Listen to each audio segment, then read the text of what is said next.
everyone, and welcome to AMC Movie Talk for movie fans. I'm Jenna, and this is our daily show giving you all the latest news from the world of movies, plus insight into what it all means. And joining me as always is AMC Editor-in-Chief, John Campea. Greetings and salutations, everybody. Look, before we get started, let me put something to rest here. On a show the other day that we did, we were asked to say who was the better, Joker, Heath Ledger, Jack Nicholson, and I said, the best Joker I've seen on screen was the one in Red Hood. But I've had a whole bunch of people since write to me and say, oh, the best Joker, the guy who's the best Joker is Mark Hamill. Mark Hamill is the best Joker. And the reason I did not include him, and I still disqualify him from the conversation, is not because he wasn't great at voicing the Joker, but he didn't actually play the Joker. He voiced the Joker. He didn't even do motion capture. It wasn't his performance overall. He voiced the Joker, and he voiced a great Joker. I'm not taking that away from him, but I just don't count him in that category because it wasn't actually his performance. That was a really long introduction, so sorry about that. It was. And also joining us is the director of the upcoming film, The Death of Superman Lives. What happened? John Schnepp. Hello, John. Hey, what's going on? The best voiced Joker is Mark Hamill. Agreed. Completely agreed. As many of you know, last year's Django Unchained was a huge box office and award season success, with Quentin Tarantino winning an Oscar for Best Screenplay and Christoph Waltz winning Best Supporting Actor. But did you know Jamie Foxx wasn't the first one offered the role of Django? The Fresh Prince himself, Will Smith, was originally offered the role of the slave-turned-bounty hunter, but turned it down. In a recent interview, Smith explains why he rejected the role. Django wasn't the lead, so I was like, I need to be the lead. The other character was the lead. The actor went on to say, I was like, no, Quentin, please, I need to kill the bad guy. I thought it was brilliant, he says, just not for me. John, what do you think of Smith's reasoning for turning down Django Unchained? I'm so glad he didn't do it with that type of an attitude. Look, first of all, let me preface everything I'm going to say with this. I'm a real Will Smith fan. I really like watching Will Smith in films. I get a kick out of his movies. They're always a lot of fun. I think he's got a great charismatic personality, and I really enjoy watching him on screen. That being said, I hate the attitude he just kind of exhibited, saying, well, if I'm not the star, if the spotlight isn't completely on me. Hey, Quentin, don't have Christoph Waltz kill the bad guy. Don't serve the story. Serve me. Make me kill the bad guy. I was like, you know what, dude? Then I'm happy you're not there. And it seems like the only time he's willing to share screen glory is if it's his son, which we're going to see in After Earth coming up here pretty soon. So, look, I'm still a big fan of Will Smith. I'm still going to go see all his movies. But I got to admit, as a Will Smith fan, I'm pretty disappointed to hear this type of an attitude about a film like Django Unchained. That's just me. Schnepp, what do you think? Yeah, I think it's pretty repulsive. It's like, it has nothing to do with the script. It's all ego. And, I mean, I heard, when I read that, I was kind of blown away. So, it makes me not want to see After Earth at all, to be honest with you. So I think it's also kind of strange when people read a script and they're like, well, I'm not the lead. It's like, it's obvious that he didn't even understand Quentin's script, because Jamie Foxx is the lead character in Django Unchained. Yeah, but it's just maybe that just not enough. He doesn't kill he doesn't kill the bad guy. That doesn't make him not the main character. He is the main character. So it's even just a quintessential misunderstanding of the actual script itself, like not getting how a character is built. It's a real telling thing, unfortunately. As you all know, this new Superman movie, Man of Steel, opens in AMC theaters everywhere on June 14th. But what you may not know is how the movie came to be. In a recent interview with our friends over at Collider.com, writer David Goyer, who wrote such films as Blade and the Dark Knight movies, tells the story. Chris Nolan and I were working on The Dark Knight Rises. Working on the story, we were blocked. We agreed to part ways for a couple of weeks and just see if something had bubbled at the surface. So I went back to my home office. I was wasting time and procrastinating and took out an archive edition of some of the original Superman comic books, Action comic books, and started rereading them because I couldn't figure out this plot point on Dark Knight Rises. I just randomly sat down one afternoon and wrote up some ideas for Superman. When I met with Chris Nolan again in another week or so, he said, "Have you worked out the problem on The Dark Knight Rises?" I said, "No." He said, "What have you been doing?" And I said, "Well, I had this idea for Superman." And because Chris likes to procrastinate as well, he said, let's hear it. So I told him, and he literally called Jeff Robinov, who's the head of Warner Brothers, while I was sitting there and said, Jeff, Dave just told me this take on Superman and you need to hear it. I'd like to produce it. Can we come in? And we went in the next day. That's how it happened. No, we weren't trying to do it. It just happened. Schnepp, as a director and writer yourself, is this often how big projects come to life? Surprisingly, yes. I mean, I think what Goyer was suffering from was like burnout on The Dark Knight, and that's where some of your best ideas come from, when you're like, I've hit a roadblock. I don't know what I can't figure this thing out, and your mind just frees itself and goes in a totally different direction. And I think that's exactly what he needed, and I'm sure he came up with a great idea. Nolan was also in a roadblock because I don't think neither of them ever fixed all the problems with The Dark Knight Rises or all the plot holes. They were just like, you know what, just let it be what it is. We can't figure it out, and let's make this Superman movie. Because yeah, The Dark Knight Rises still doesn't make sense to me, but I can't wait to see Man of Steel. So I think that's where some of the best ideas come from, is under the guise of frustration and pressure and trying to figure something else out. Other incredible ideas bubble and burst forth. So. Yeah, I was going to say, what Goyer didn't finish the story with, and we never actually did end up fixing the problems, the roadblocks that we had run into. And we just went on with Superman. But it's actually really cool hearing stories like this. And it's stories like this that make me even more of a fan of Christopher Nolan. Because what a lot of people may have done with a writer they're working with, if the writer came back and said, nah, actually, I didn't work on that problem you told me to work on. I came up with this. A lot of guys might have just said, well, then get back to work, dude. Like, let's get this problem solved. But instead, right. Nolan had the vision just go, this is an awesome idea. Let's call the studio head right now. Let's set up a meeting. Let's not sit around and wait. Let's get something moving on this. And I really respect the fact that Nolan seems to have that kind of creative flow to him, that he's willing to just go with it. And I think that's what's made him so successful in what he does. But yeah, I do think they never got around to fixing the problems in The Dark Knight Rises. But yes, a story like this to me makes me even a bigger fan of these two guys. Yesterday, we reported that Hollywood icon Robert Redford was joining the cast of Captain America: The Winter Soldier. Now it appears another name has been added to the cast. Unconfirmed reports are emerging that Ultimate Fighting Champion George St-Pierre, also known as GSP, will play one of the villains, Batroc. Batroc has no superhuman powers, but he is one of the most formidable unarmed combatants in the world. He has mastered numerous martial arts and is perhaps the world's leading master of savate, the French style of kickboxing. John, how do you like the idea of GSP in Captain America? Well, I gotta admit, I'm biased for a couple of reasons. First of all, GSP is a good Canadian kid, so I'm obviously a big fan right there. Good point. But the other thing is this. What a lot of you may not know is, aside from movies, my biggest passion is actually mixed martial arts. In this office here, when we're not talking about movies, Dennis and I are talking about the UFC, and that is like all we talk about around here. When I first moved to LA about 5.5 years ago, the very first thing I did, the very first week I got here, was I started training at Boss Rutan and Randy Couture's gym, actually in Hollywood, called Legends. And I've since gone on to continue training at a UFC gym out here. But so mixed martial arts, I've been watching since Hoist Gracie days. So I'm huge into MMA. Love George St-Pierre. He's the best pound for pound fighter in the world. Some people will say Anderson Silva, but we'll have that debate for another time. Look, then comes the question though, getting a non-actor like a George St-Pierre and putting him in a movie. Is that a good idea? Well, generally speaking, no. But keep in mind that this is not unprecedented.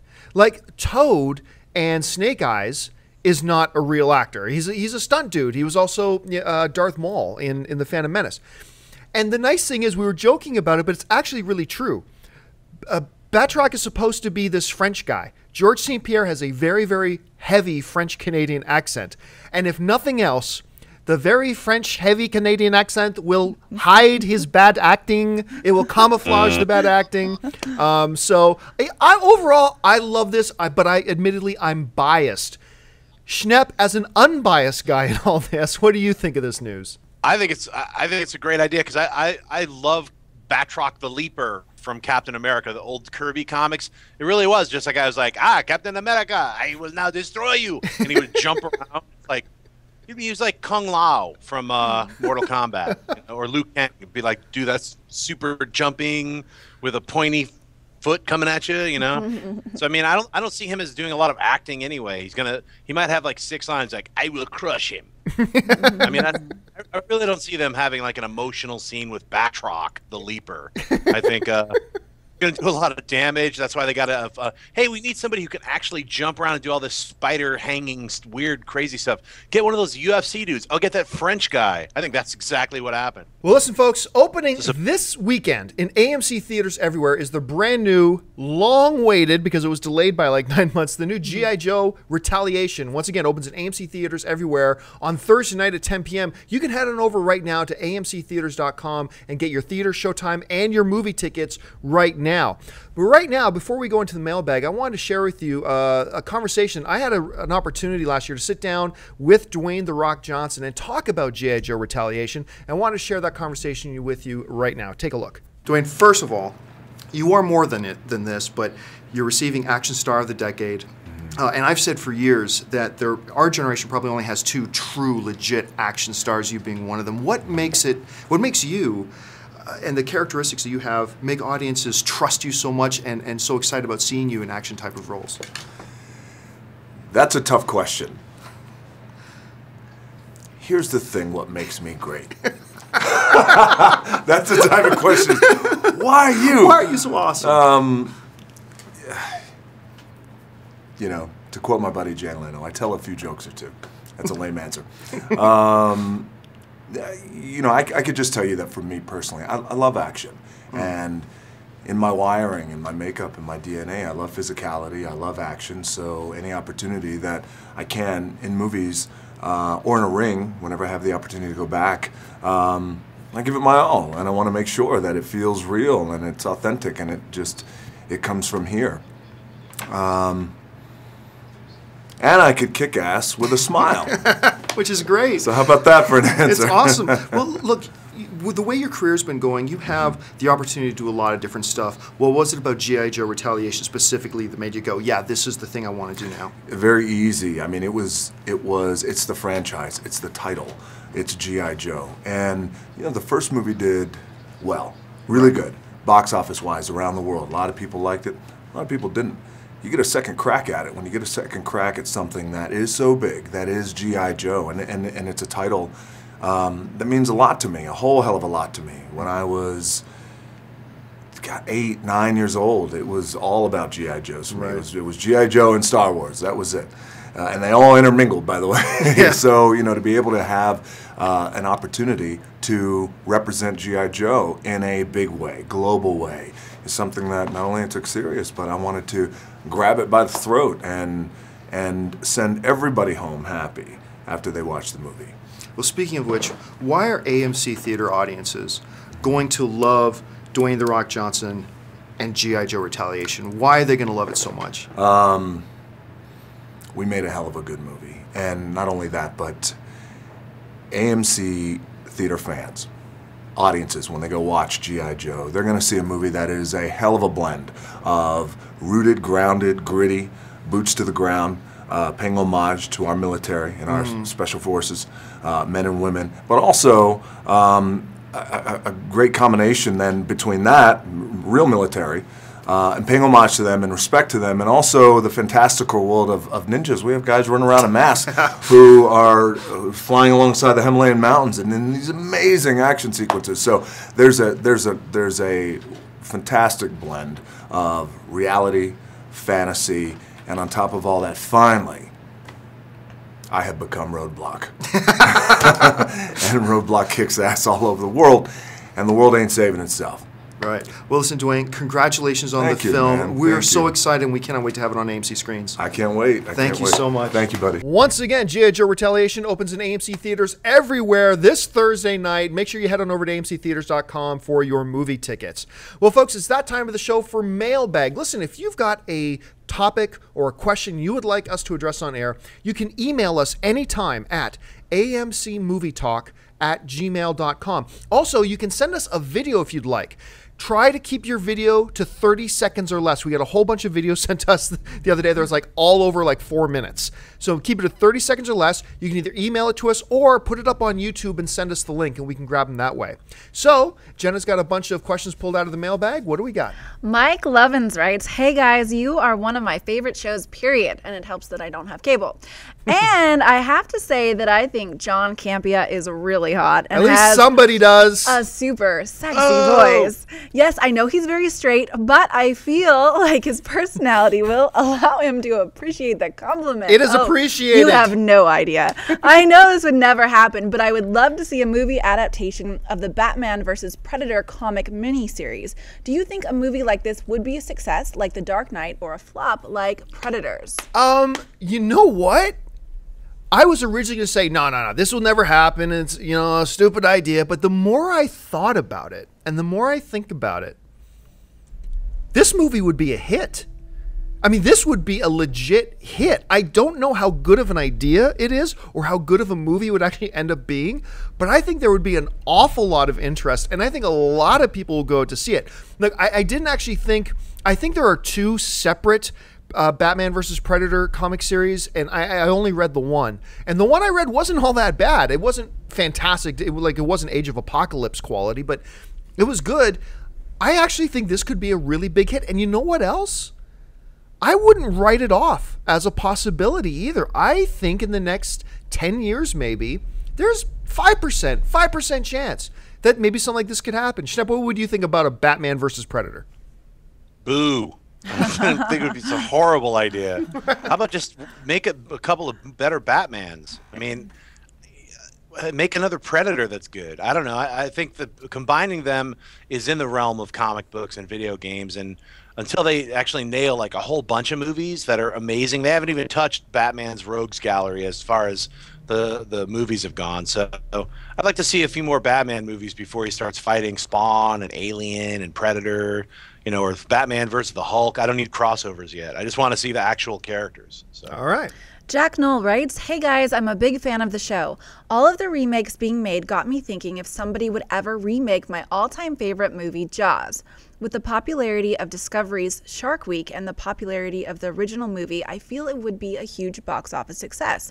However, in the wrong hands, I feel a remake may hurt the name of one of the most successful and best movies in history. What do you think?" No, don't do it. I mean, look, I am a huge proponent of CGI. I love CGI movies. My background is in CGI. I've done a lot of CGI crap. And I'm always a fan of using CGI, but that doesn't mean CGI should be used for everything. And one of the things that was completely magical about that first original classic Jaws movie was Bruce, the mechanical shark. I mean, that just, it sounds weird. This stiff mechanical shark brought so much life to that movie that I just don't think you can recreate it with a CGI shark. I just don't think it would work nearly as well. Not to mention the chemistry between those three characters on the boat. I just don't think you can recreate it. I don't think there's a need to recreate it. And I really don't think there's an appetite for a new Jaws movie right now. I just don't think it's there. So personally, I don't think it's a great idea. Schnepp, what do you think? Yeah, I think it's it's a really bad idea. I mean, I know studios love to remake things, especially things that are branded because, here's a new version of that old thing that people grew up watching, so now their kids are going to want to see the new version. I think Jaws is like that. You don't remake that. It's like Star Wars. You don't remake Star Wars. You have sequels of Star Wars. Jaws had like 5 sequels, and they ran it into the ground. Of course, you have Shark Week and things like that. You had like last year, you had Shark Night, which was like a bunch of kids running around and sharks attacking and them completely and stuff. flopped. And that was, yeah, and that was really bad.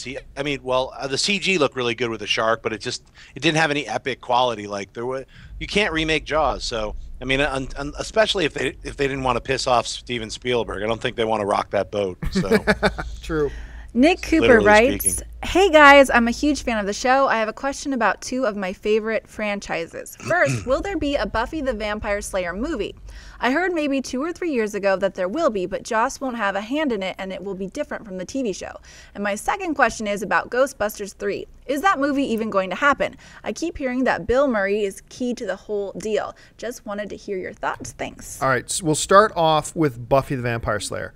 The reason you think about doing remakes and the reason you think about doing reboots is because the title, the property, has a pre-existing fan base.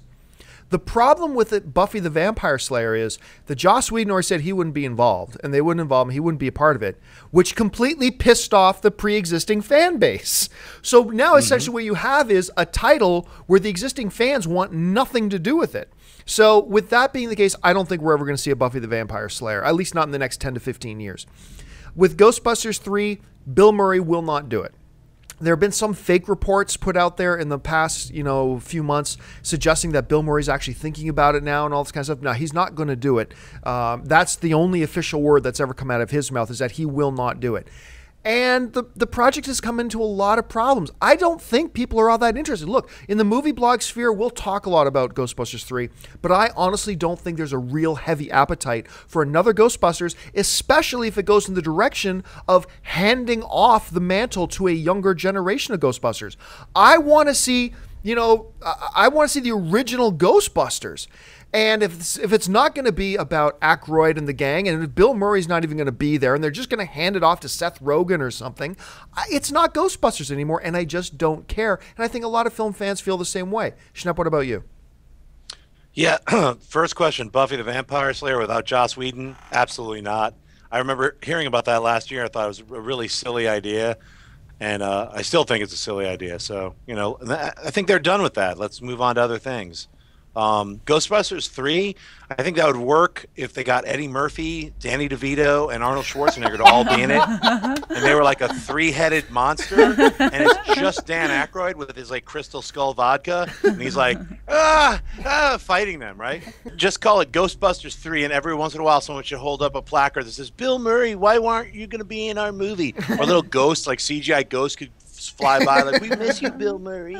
Bill Murray, we need you to be in our movie." It's like I'm so sick of hearing about Bill Murray not being in Ghostbusters 3 that even if he is in Ghostbusters 3, I don't want to see it now. Because I'm so sick of hearing about, we just can't seem to get the script to work and Bill Murray won't sign off on it. I don't care anymore. That's how annoyed I am at hearing about Ghostbusters 3 and hand-wringing about how precious it is to get this script perfect. It's like, it's silly. It's kind of ridiculous. How many years has it been?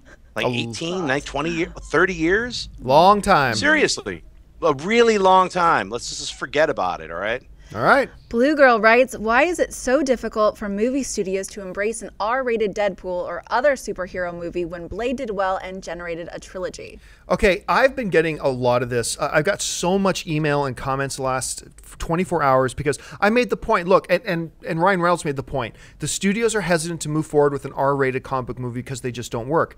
And the email I got from everybody was, nonsense, Blade was rated R and it was a huge hit. Well, what's your definition of a huge hit? Yeah, it made a decent amount of money, the first Blade. It made 70 plus million, I believe. But 70 plus million is not what studios are looking for in a comic book superhero movie. They're looking for the 150 millions, the 200 millions. Plus, keep in mind, that Blade hit was over 15 years ago. Now, some people also like to point out, well, Kick-Ass did really well. Actually, no, it didn't. Kick-Ass made under $50 million. The only reason they're doing a part 2 is because they're rolling the dice and gambling on the fact that word of mouth of how good Kick-Ass is will make the second one more successful. But look, even the third Blade movie, that only made $52, $53 million, and that's why you didn't see Blade 4. Some people want to talk about 300. Okay, 300 was successful, and yes, that's based on a graphic novel, but it's not a comic book superhero movie. And then look at Punisher. Like the last Punisher movie, Punisher Warzone, I thought that movie was great. R-rated, super violent, awesome. You know how much money it made? $8 million. It lost the studio a lot of money. And so, yeah, we can say Blade all we want, but that was 15 years ago, and it's one example out of about 5 or 6 failures. So while I still want them to make a Deadpool, as film fans, we at least have to step back, take a deep breath and say, okay, we can understand why the studios are a little hesitant to go for a full-blown, super violent, R-rated Deadpool movie. We still want them to find a way, but we can understand their hesitancy. Schnepp, am I being overly sensitive? What do you think? No, I don't think so. The one thing about the superhero or anything that's R-rated, even Prometheus, I remember they were like arguing a lot about, well, is Prometheus going to be R-rated? Is because when you put an R on a movie, you cut out like 70% of the revenue that they could make because you're cutting out the teenagers and all the high schoolers who are going to go see this movie. So a PG-13 can make 150 million, an R can make, 50 million. So you start to understand that. I think they should just make the movies for a lot less money. They should make Deadpool for 10 million. Yeah, that's one of the ways to handle it. $10 million is a lot of money. I mean, $10 million, and then give Ryan Reynolds, like, here, you get 10% of the gross, and just do it for $1 million. I don't know. There's ways to do it. $10 million is a lot of money, especially for Deadpool. It's like a character that doesn't need that many special effects. All right, folks, well, that'll do it for us. We've run out of time. Thank you so much for joining us. But while I've got you, stop what you're doing and click the subscribe button. Become a subscriber to our AMC Movie News YouTube channel. It'll keep you up to date on everything going on in the world of movie news, including our AMC Movie Talk show that happens here every single day. Listen, if you want an audio-only version of the show, look in the description of this video and you'll find links to our iTunes and our Stitcher Radio. That way you can listen to us on your way to work. Don't forget to go see a movie. You can get your tickets for G.I. Joe Retaliation right now. Going over to amctheaters.com for your theater and showtime and movie ticket information. And once again, don't forget, folks, the most important part of this show is not what we have to say, it's what you have to say. Jump on down to the comments section, leave your thoughts on any or all the topics we discuss here today. And once again, send us your video questions as well. Just remember, keep them to 30 seconds or less or else we can't use them. I want to thank, as always, our very lovely host, Miss Jenna Phillips. Thanks for having me. I want to thank the incredible, the incomparable, the omniscient, Mr. John Schnepp. Thank you. And thank you to you guys. My name's John Campia for AMC Movie News. Until next time, bye-bye.